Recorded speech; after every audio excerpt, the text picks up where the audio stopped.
بسم الله والحمد لله والصلاة والسلام على رسول الله وعلى آله وصحبه ومن والاه.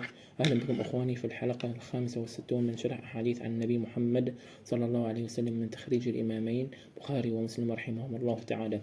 والحديث 65 يقول: عن أبي هريرة رضي الله عنه قال: قال رسول الله صلى الله عليه وسلم: يوشك الفرات أن ينحسر عن جبل أو أن ينحسر عن كنز من ذهب، فمن حضره فلا يأخذ منه شيئا. متفق عليه. العناوين المقترحة لهذا الحديث: من علامات الساعة الصغرى، أو الزهد في المال المشبوه. الكلمات الغريبة لهذا الحديث: الفرات هو نهر في العراق وسوريا، ينحسر أي ينكشف.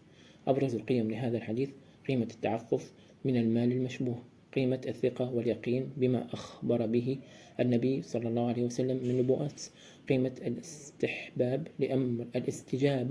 قيمة الاستجابة لأمر النبي صلى الله عليه وسلم، ففيها الخير وإن كنت تعتقد وترى خلاف ذلك. الأساليب النبوية لهذا الحديث: أسلوب الكشف عن حصول الأمر الغريب، ثم بيان الموقف المحدد منه. الشرح المختصر لهذا الحديث: أخبرنا النبي صلى الله عليه وسلم عن نبوءات وشيكة تفتح لها القرائح ويسيل لها لعاب الطامعين، إلى أن هي انكشاف نهر الفرات في العراق عن كنز من ذهب، ثم حذر النبي من المساس بهذا الذهب لسبب لم يكشفه بشكل تام،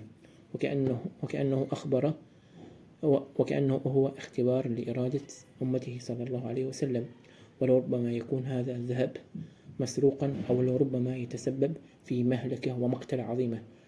لأجل ذلك دعانا إلى التورع عنه، ومن ترك شيئا لله عوضه الله خيرا منه. يقول الحليمي في المنهاج في شعب الإيمان: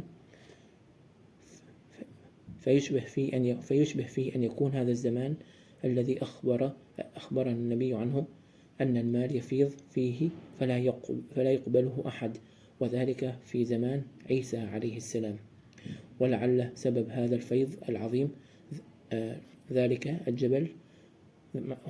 الجبل وما يغنمه المسلمون من أموال المشركين. صلى الله على سيدنا محمد وعلى آله وصحبه وسلم. نراكم في الحلقة القادمة بإذن الله تعالى، والسلام عليكم ورحمة الله تعالى